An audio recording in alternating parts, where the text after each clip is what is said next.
আসসালামু আলাইকুম। একটা লোডাউন সেটআপের ভিতরে হাইকমোডের লোডাউনের ভিতরে কী কী থাকে আজকে সেটা দেখানোর চেষ্টা করব। এটা দিয়ে হচ্ছে পানি উঠে, তো এটার কাজ হচ্ছে এটা দিয়ে পানি ওঠে। তো এটা সেটআপ করতে হয়। এটা যখন পানি ভরে এই ট্যাঙ্কিটা যখন ভরে যায় তখন এটা অটোমেটিক উপরে উঠে গেলে পানির এটা অফ হয়ে যায়, মানে পানি আর ওঠে না। তো এটা থাকে ভিতরে উপরে পুশ করার জন্য, দেখতে পাচ্ছেন এটা পুশ করার জন্য এটা থাকে, একটা সুইচ থাকে,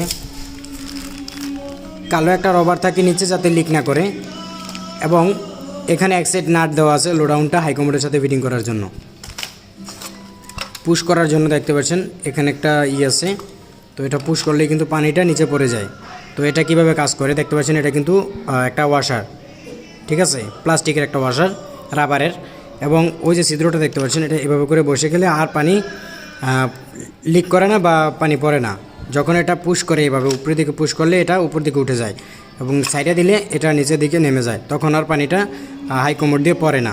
তো দেখতে পাচ্ছেন এটা একটা, তো এই কিন্তু মোটামুটি জিনিস থাকে একটা হাইকমোডের ভিতরে।